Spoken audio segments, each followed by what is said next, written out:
Welcome to the Thunderstock Show, a collection of valuable brainstorms to enhance your life, liberty, and pursuit of property. I bring the thunder with hot takes on your business, philosophy, health, fitness, and how to make a meaningful life. As a fractional CMO, my goal is to help business owners grow their business and improve their lives. So, with that, today's guest, none other than Ben Wolf. Ben is the founder of Wolf's Edge Integrators, the largest fractional COO firm in the world. He solves problems that a lot of business owners have. At one point, he was stuck in the weeds of a business he launched and didn't have $250,000 to hire a full-time, top-notch COO. So today, fractional COOs from Wolf's Edge help business owners all over America create a self-driving business and live life out of the weeds. Ben also wrote the first book explaining what fractional executive leadership is, how it works, and how to take advantage of the model. That book became an Amazon bestseller, Fractional Leadership, Landing Executive Talent you thought was out of reach. I'm excited for this as a fellow fractional. Ben, welcome to the show, man. Thank you, Ross. It's an honor to be here. I appreciate it.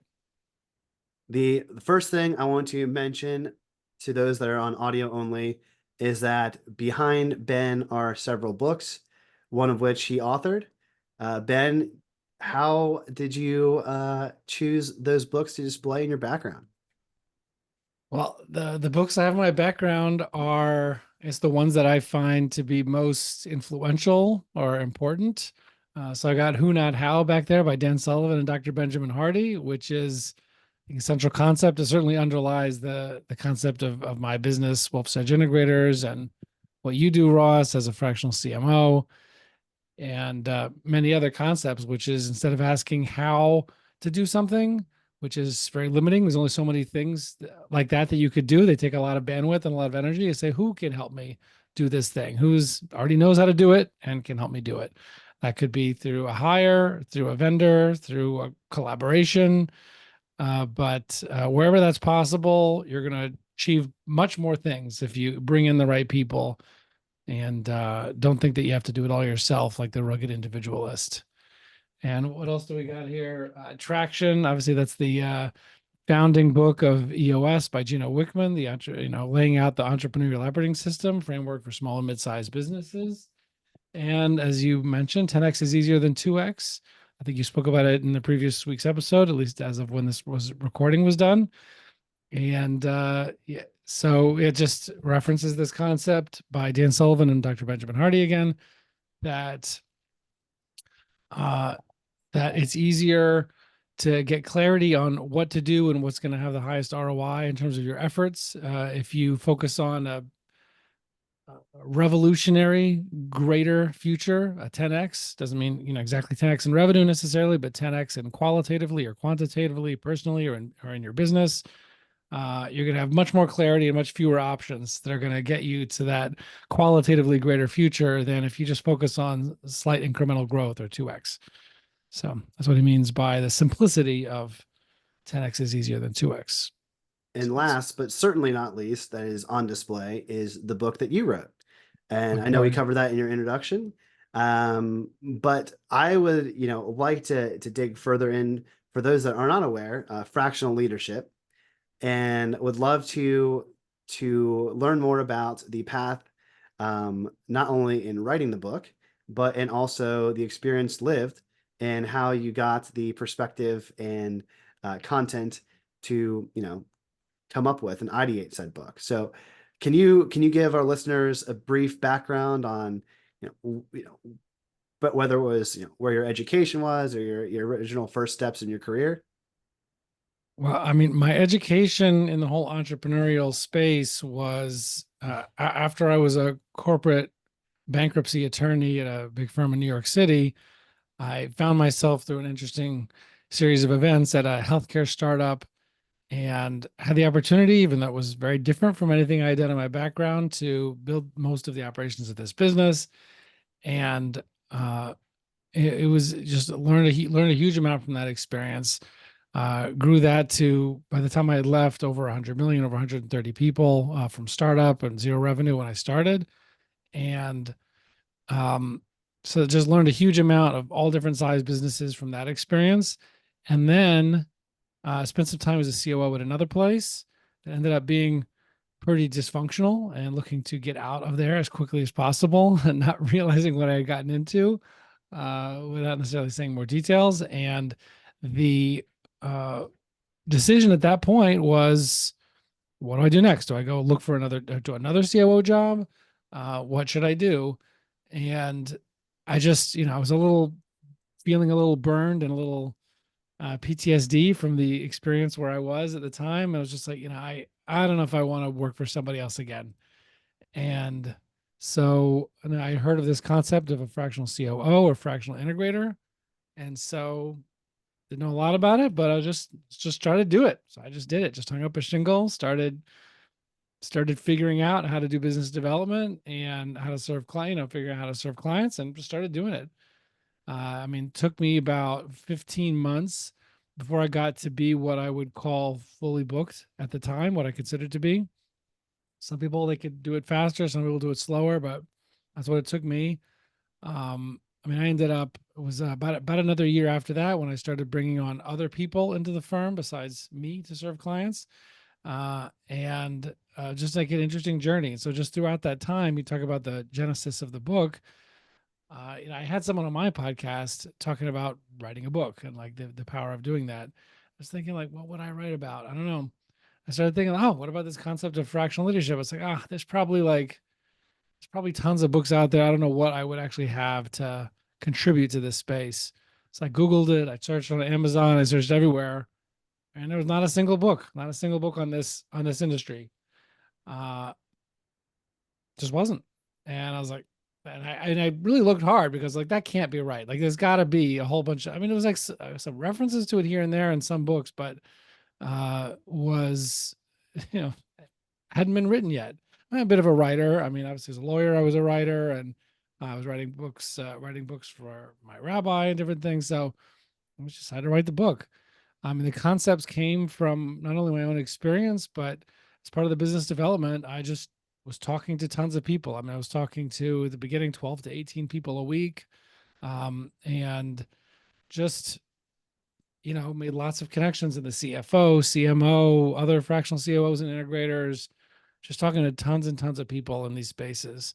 And just learned a lot from other people, learned a lot from my own experience, collected it all together, and just put together the first guide that's actually been written that I'm aware of for business owners of like, hey, if you're thinking of getting like a higher level of talent, not having to wait till you can hire that full time, but that's the level of talent and caliber that you need.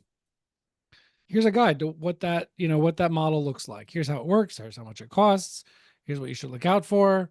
Here's the potential pitfalls. Here's who it's for. Here's who it's not for.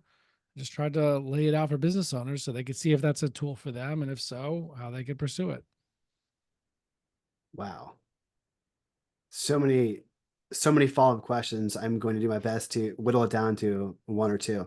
The first observation based on that answer was that, you know, hearing that you started in the bankruptcy attorney space, I think one of the most tried and true ways to figure out what it is you want is to figure out what it is that you don't want to do. Yeah. I know when you fled the COO spot and you were kind of like thinking to yourself, is this what I want to do again, just somewhere else, or paving your own path?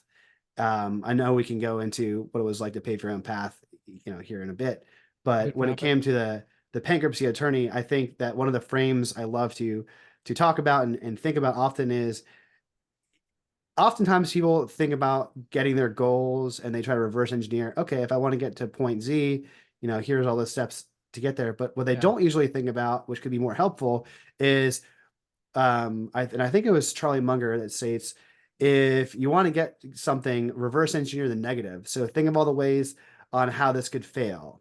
Mm. And I think it's interesting from a bankruptcy attorney spot, you've probably seen, the consequence of business, like here's X amount of ways, more than most have seen on how businesses can fail, going through bankruptcy and such. So for small business owners or for fractionals, what are some of the common pitfalls on how that you've seen that, these either fractional executives or companies that may need fractional executives, like what are some of the common pitfalls that you've seen? Yeah. Interesting question. I would not tie it so much to bankruptcy just because I mean my experience there was these giant, like if you were a bondholder group, with 600 million, Mm, in secured or unsecured bond debt from some big company or or yeah, municipality, that's more where I could help you. But in terms of your actual question at the end, what are the biggest pitfalls that cause problems in business? Oh, it's a great question. The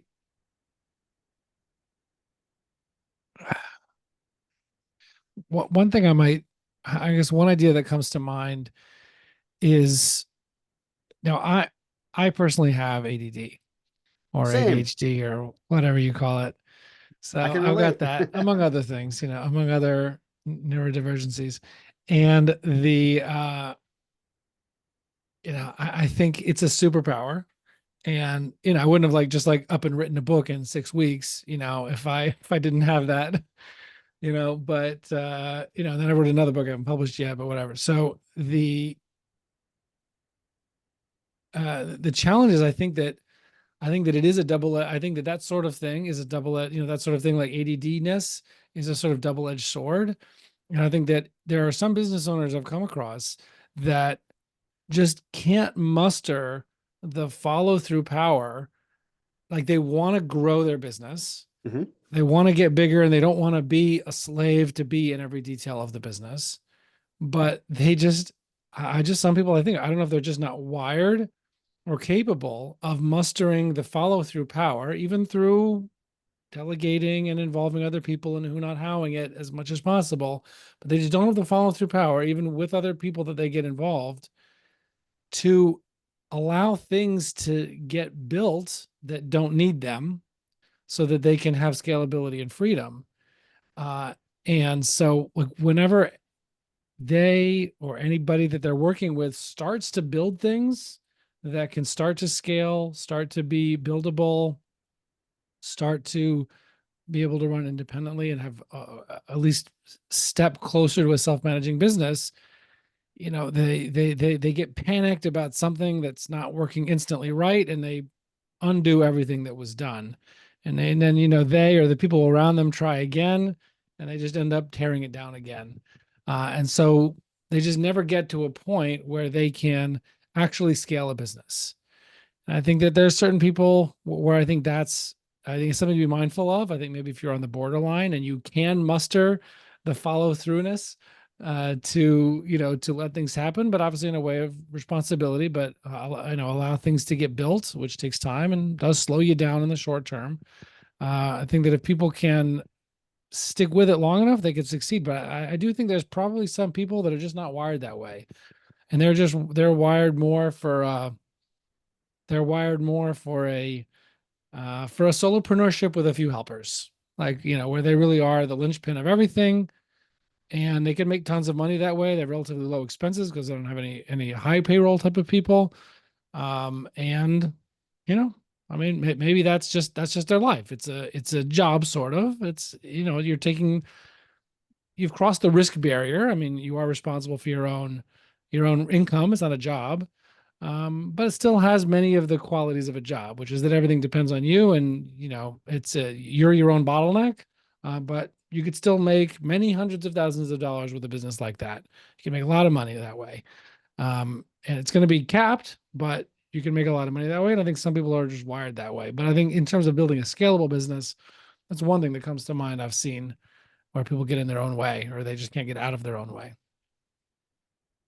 There was a few absolute just knowledge bombs there, and I tried to bottle them up and so we could touch on them again. But one of the things that I found incredibly interesting was, the self awareness and the acknowledgement that you do have some neurodivergent tendencies, ADHD being one of them. I can relate. I am also been ADHD labeled since like 6 years old, so it's been a blessing and a curse in many Yeah, me ways. And too. Same age. the So older you that get, label. the more you understand it, and the more you're like, Right. okay, just ride the Yeah. wave. But I Structure think your life around your differences rather than the other way around.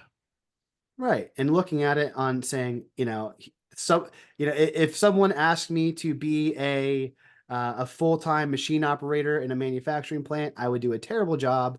Repetitive tasks at the same spot, same place, same time every day does not sound enjoyable or even feasible for what I do. But as a fractional, creating systems that are new and exciting and working with different clients is, and I believe you could relate. But one thing that you mentioned was that giving up control actually is the only way to gain control and to scale and grow like dynamically. And I think that one of the other things that you said that I found to be very true is that businesses are often, if not always, constrained or bottlenecked at the level of the owner, of the founder. So one thing that I like to remind myself is I might be pretty good at some things, but there's somebody else in the world that's better than me at things that I'm good at. And on the flip side, the things that I'm not good at, there's definitely people out there in the world that are better than me at those things. So identifying in sort of a matrix on, skills versus, you know, not so much gifts, leads me to, a question in terms of the fractional integrator model. The word integrator I link to the EOS, entrepreneurial operating system that Gino Wickman created. He uses that term. Oftentimes it refers to a small business owners, GM or COO, or sometimes CEO. And then the other side of that would be the visionary, which oftentimes is owner, founder, could be president, CEO.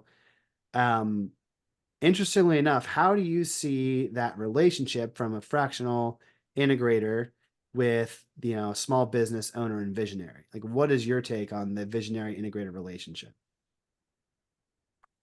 Well, that's a very big topic. The the how do I see the visionary integrator or CEO COO relationship?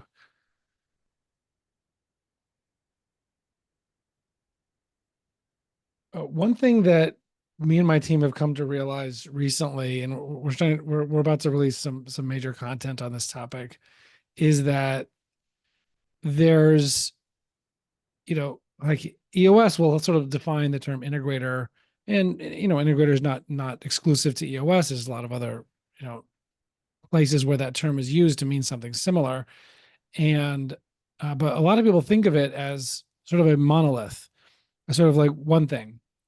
And what we've come to realize is that different there are different categories or levels of integrators or COOs out there, and that you as a business owner need a different category or different kind depending on what stage of business and growth you are at and what stage of business you want to get to and in what time frame. And so I think that I can't just answer what's the relationship between a visionary and integrator in one way, because I think it does make a difference what kind of or level of integrator that you need.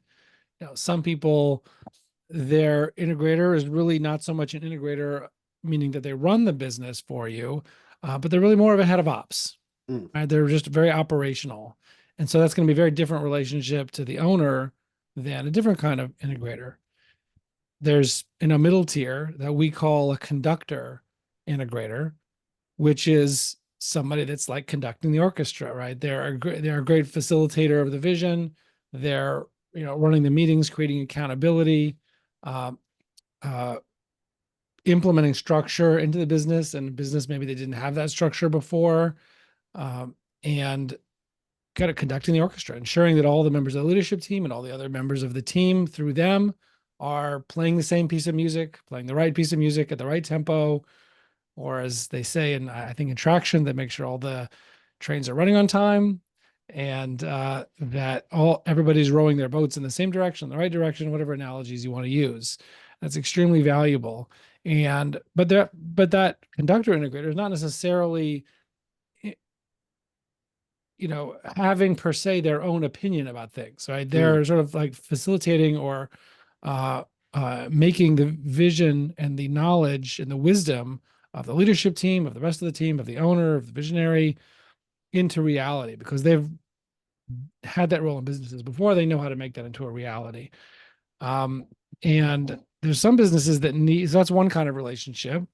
But there's another kind of integrator that's what we call an executive integrator. That's really somebody that's really run or owned very good sized businesses, $25 million businesses, $10 million businesses. Like they've owned and run serious businesses for a long time before.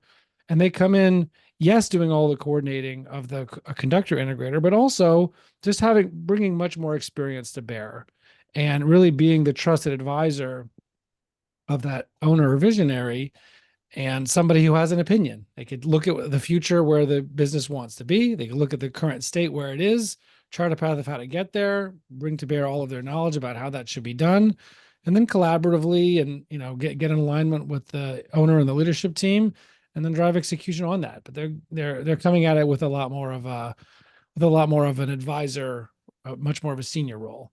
So I would say it's hard to say that there's like one monolith of a relationship between an integrator and a visionary. I hope those three levels help elucidate at least how I see it. The analogy I compare for fractional CMOs in my observation is that very similar three-tiered approach. The way that you Mhm. described in ops, what I look at for fractional CMO would be, you have your head of marketing, so instead of head of ops, or that was that one first level, and I look at that as being like a full service marketing agency, could be an outsourced person or an in-house marketing manager. And Mhm. then the next level, you said the conductor of the orchestra, they don't necessarily have their own opinion, but I look at that as being a marketing consultant. So someone who has more experience in specific things. Or that could be like maybe even like a director of marketing, where they're still taking the vision from the leadership team or the visionary, and they're just doing the task, but they're like flight air traffic controllers or train conductors. I love the traffic analogy. It makes just so much sense to me. And then the level of fractional CMO that's different, like the trusted advisor. So I love that term because I'm in a trusted advisor group in Vistage, so a peer networking group. And I started, I'm actually attending one for the first time just as a guest next month. no way. I wish Yeah. I wish it was mine. That'd be cool to see in person, but I think geographically prohibited. Um, so trusted advisor, as a fractional CMO, that's where they have more ownership and control and can be what I like to be like the right hand man to the visionary in terms of like, hey, you have the vision. I help to communicate the vision both internally and externally. So I actually think that your answer was spot on, awesome for Very the interesting COO analogy. Thank spot. you. So another question on top of that, I want to go back to one of your previously answers was, having the self-awareness, not only to, see the constraints and knowing your own makeup, but as one ADHD entrepreneur, fractional executive to another, how do you identify your ADHD as being a superpower? Like, how has that been to your benefit? How can other executives out there that have ADHD or those that want to understand ADHD better work with, people like you and I? I think that people who don't have the blessing of ADHD oftentimes lack the mental flexibility and agility to see, to do new things, to pivot, to try new things, to come up with new ideas, to recognize current realities and pivot. So I think that agility is something that can come from that. I think that a lot of people out there just want to, I don't know. I think they just want to stay like in a sort of stable state over a much longer period of time. And uh, because people with ADHD are just not as bound by the by the desire to for stability, or have the specific desire for instability. So I think that they could be much more open minded to change that might be needed and can embrace that change and just be more agile. I think that's a lot of where it comes in. Um, Another, just sharing one other thing is that, and I think that I'm also on the sort of on the spectrum as well. I think that's another interesting dichotomy because, people who are autistic are typically very rigid Mm. and very regimented and really like that sameness and stability. And so it can be a it could be an upsetting dichotomy to desire all that variety and to desire that sort of like bottom up and stability, which could be it's an interesting combination. But I think that for me it ended up being a blessing because I have that attention to detail and a high level of follow through, but also with ADHD. So I think it's like an interesting kind of like a balance that a lot of people may not have. I agree with everything you said and can relate to it. I think that's a great answer. I think another observation that I make with ADHD is that it's not a lack of attention. I think it's too much attention. So Mhm. it's the, for one of the things I find for myself is that everything is important all at once. And once I can adequately, focus the laser, so to speak, of focus, of attention onto things, then the task is not to go down the rabbit hole too much of hyper focus. Hyperfixation, yeah. Yeah, so that's been a blessing and a curse, and as I've gotten older, become more of a blessing. So you mentioned something in a previous answer that I found incredibly interesting that I want to touch on is that whether it's a fractional executive or another small business owner, typically the small business owners I work with um, top out around 50 to 100 million. I've worked with small business owners up to, I mean, they wouldn't be small anymore, be more mid-market, 600 million. But I find that I can make the most impact from a company trying to grow from either 1 million to 50, and depending on the industry, 50 is not that large for some, but 50 to 100. So one of those constraints and issues you've said is that the owner gets in the own way. Um, how do you advise, or how does the fractional leadership model that you employ advises helping owners to let go of the vine using some EOS language? And I find that once I build a relationship as a trusted advisor with business owners, and we have that foundation of trust where we know the parameters and they let go, that's when magic really starts happening. But it's not usually all right, we signed the contract. Nice to meet you. I'm now comfortable letting go of the vine all of a sudden. So what does that process look like? Well, I think that it involves good communication because I think if a business owner doesn't really know what you're doing, especially at the beginning in the first few months, but if they don't really know what you're doing, then they're going to wonder what you're doing. And usually they're going to fill in that wondering with negative assumptions that you're either not doing nothing or you're doing the wrong things. And so I think it's critical to have a we do a couple of things in my firm with my team of COOs, integrators at Wolf's Edge, which is, one thing obviously is that as recommended by EOS is having and being very, very strict about having the same page meeting every week and really staying synced up on what I'm doing, what you're doing, what's on your mind. Um, these are the decisions or these are the things I need from you. And these are, kind of the topics that we should talk through before we start talking it over with the rest of the team and just stay fully aligned. Because if we could prevent there being daylight between us, if you like always know like what I'm working on and what's on my mind, then eventually you just come to trust it. I mean, you don't have to wonder because we're talking about it. And another thing I like to do is have a just to kind of memorialize that because things can kind of go in one ear and out the other sometimes verbally. I also have a roundup email every week. I say like, hey, here's the stuff that we accomplished this week, either with the team or me, um, and here's the stuff that we have on tap for next week, what we want to accomplish next week. And so there's just again just avoiding this wondering. I think that's how you build trust. Is just that people should never your clients should never be left wondering what's going on, what are you doing, what are you not doing, what's next. Like you just preemptively answer those questions frequently. And I think that if you do that, or if your fractional executive is doing that, then then that's a way to build trust and to be able to let go of the vine. They don't have to wonder what you're doing with their leadership team or what kind of endeavors that you're pushing, because they always know, and they never have to wonder.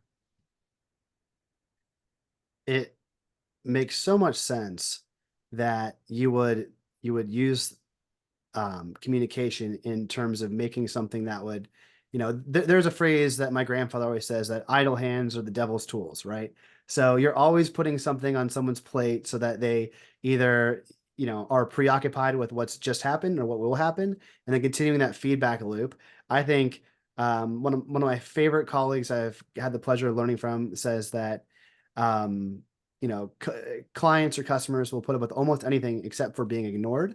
So that constant touch point really drives home not just the value and trust, but also the concrete traction and the reality of what's going on. So love that answer.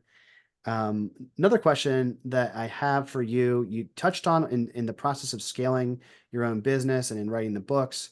You said something that sort of mirrored my own experience, which is, I love hearing things that resonate, but which was it took you 12 to 15 months from beginning to when you felt like at your original point of capacity was hit. And then it took you another several months, if not year plus, to start adding on team members. That is pretty much spot on to where I've been so far in my almost 2 year career, where I thought I was going to be somewhere at 90 days and it actually was 15 months.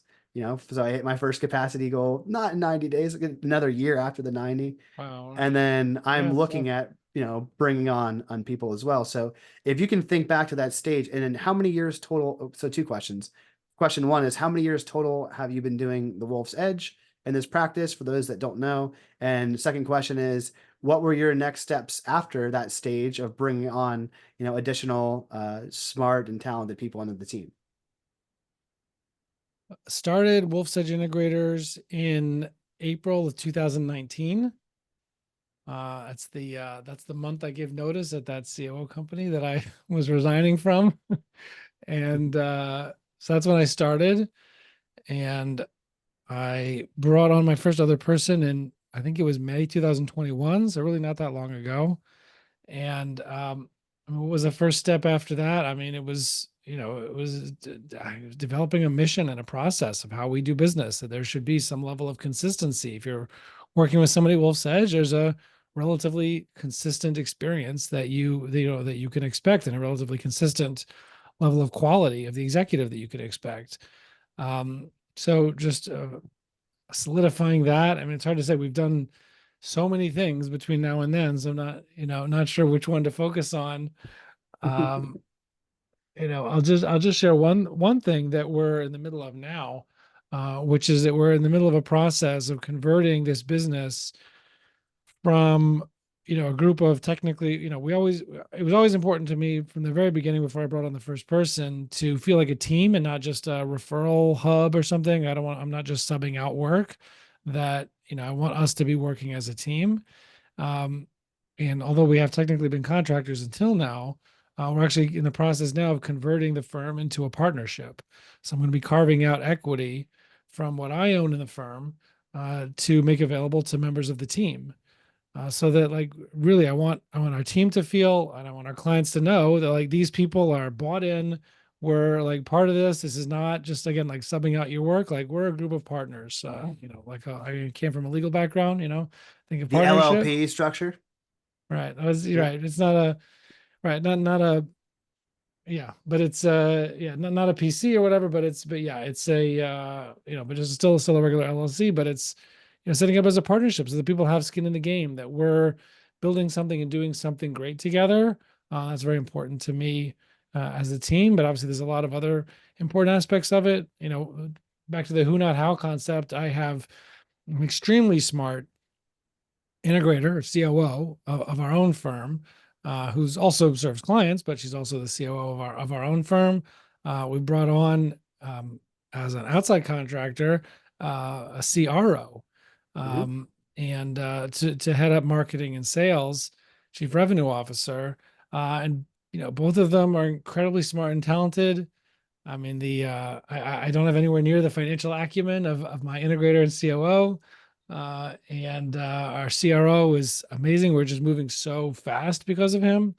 And so I just love it. I love having the right people and who not howing it and not trying to do everything myself. That's amazing. No, I love hearing how that's unfolded and the effect of bringing on the right people in the right seats. So I have two more questions for you, Ben, and then we'll ask my favorite question at the end. But what is the one challenge you're facing right now, whether it's professional or otherwise, that if you solved it, it would have the most significant impact? I know we touched on this offline. Yeah, having the most significant impact. I guess I would say it's, and this is probably not a very unique answer, but to solve the business development puzzle, right? Which is just what's the right what's the right flywheel, the right method, the right message, the right process, the right people, all working in sync to the right marketing and business development and relationship nurturing. It's going to all work in sync with each other to just like massively accelerate the number of companies that we can make an impact on, and the growth of our firm. And so that's the biggest thing. That's what we spend tons of time and energy working on, and we're making progress. We're moving forward. But I think that's the biggest thing. It's probably not very original, but it's the big thing. Well, it's more original than you may think. As some businesses, it's so funny. I like to liken the three buckets of business, whether it's the business development, so sales and marketing, the front of house is the operations, the in-house, they're best at product, or finance and accounting, which is the best at money management.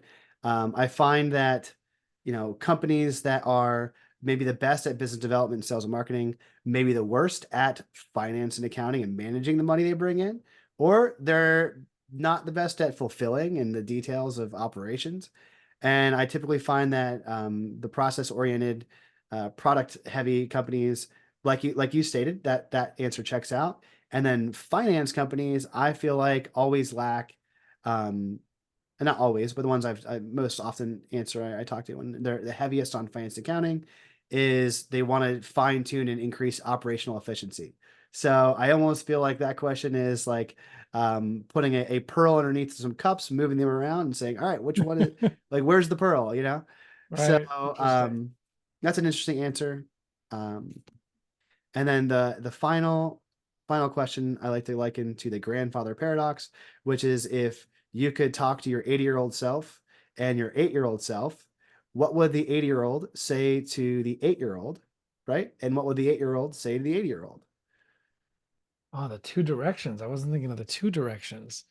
The the I mean, not exactly what you're asking, but going back to my younger self a few years ago, maybe not 8 years old, but going back to my earlier self a little bit, is that I had a lot of self-doubt and just like wondering, hey, I'm doing this thing. Is this going to work at all? Am I ever going to get there? Am I not meant to do this? Am I a failure? Am I fooling myself to think that I could do this thing? And just what I would say to myself is that no, I'm coming to you from the future. You'll get there. You will succeed. It's not a question of if, it's just a question of when. So stay persistent. If you quit before you get there, obviously you'll never get there. And so don't let doubt, don't be plagued by doubt that you can succeed at all, that you will succeed. Just stay persistent and you will get there. The persistence wins the race. Resistance wins the race. Love that. All right. So with that, I will be mindful of everyone's time. I do have tons more questions, but maybe we'll connect at a later date. Ben, where can people find out more about you? How can they get in touch?